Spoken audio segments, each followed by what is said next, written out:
గిరిజన ప్రాంతాల అభివృద్ధిపై కూటమి ప్రభుత్వం ప్రత్యేక దృష్టి సారించిందని, ఎన్నో ఏళ్లుగా పెండింగ్లో ఉన్న సమస్యలకు శాశ్వత పరిష్కారం చూపేందుకు కట్టుబడి ఉందని నాయకులు స్పష్టం చేశారు. శ్రీకాకుళం జిల్లా పాతపట్నం నియోజకవర్గ ఎమ్మెల్యే మామిడి గోవిందరావు ఆదేశాల మేరకు మెలియాపుట్టె మండలం గొట్టిపల్లి గ్రామ పంచాయతీ పరిధిలోని గిరిజన గ్రామాలను ఏఎంసీ చైర్మన్ ప్రతినిధి గిరిజన నాయకుడు బైరిసింగి దినకర్, యువ నాయకులు బసవ పరమేశ్వర్ రెడ్డి పర్యటించారు.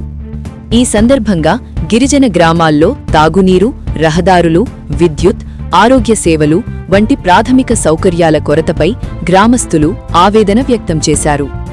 గత ప్రభుత్వాల నిర్లక్ష్యంతో ఈ ప్రాంతాలు అభివృద్ధికి నోచుకోలేదని స్థానికులు పేర్కొన్నారు.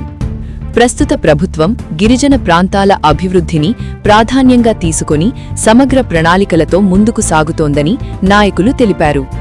గిరిజన సమస్యలను ఎమ్మెల్యే దృష్టికి తీసుకెళ్లి త్వరితగతిన పరిష్కారం సాధించేలా చర్యలు తీసుకుంటామని హామీ ఇచ్చారు. ఈ కార్యక్రమంలో గ్రామ పెద్దలు, యువత, గిరిజన గ్రామాల ప్రజలు పెద్ద సంఖ్యలో పాల్గొన్నారు.